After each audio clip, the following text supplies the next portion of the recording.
It's another edition of MSA Sports Center Stage at Bishop Canevin High School. Bob Orkwis, Mitchell King, the hero tonight for the Bishop Canevin Crusaders, 60-58. They defeat Swickley Academy. They are now in sole possession of first place in the section. 1.3 seconds left.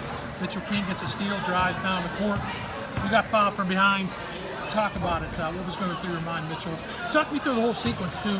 First starting with the steal on the defensive end. Well, I saw, I forget who it was, but I saw him coming at me, and I looked at my guy, and he was standing in the corner, so I figured that I'd come off and at least gap help. And I saw it, and I just saw the ball, and I thought I could reach for it. So I saw it out, and I grabbed it, and then I looked up at the clock, and I thought there was only like 1 second left. But I looked up, and there was 3.4, I think, and I knew I could get down the court in time. So I just took it down, and I was expecting a wide open layup, and I wasn't expecting anyone from behind. And once it tracked me, I had no idea, but luckily it was just what was going through your mind? Because number one, there was all kind of controversy. Did the buzzer sound? How much time was left? Number two, you got fouled pretty hard. So talk about the foul, and then were there any cobwebs? And then after everything settled, what was going through your mind at the foul? Well, before I was pretty nervous, I'm not gonna lie, but I knew that I just had to knock him down, and then we would have won. But the foul was clean. They both went for the ball. There wasn't anything wrong with the foul. It was just a hard foul, good foul. So I just waiting. I just knew I had to knock him down.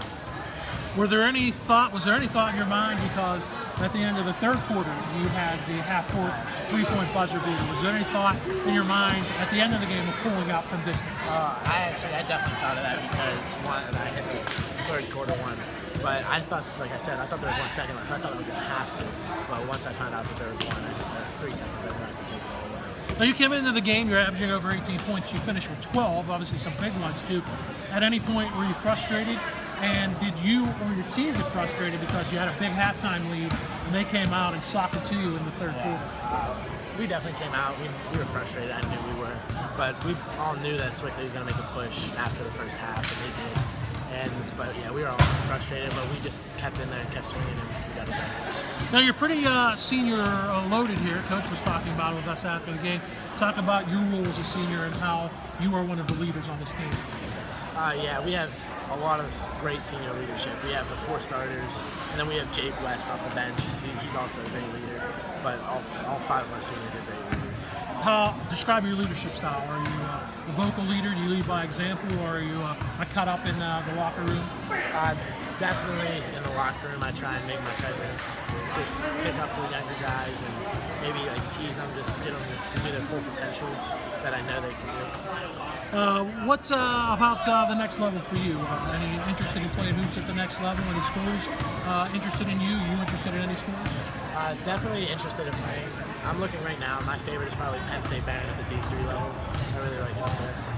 Okay, you know it snows a lot up there. Yeah. I say that to everyone who goes up that way when they play. I'm not so much that's of a great. snow guy either, but How about a major when you get to college?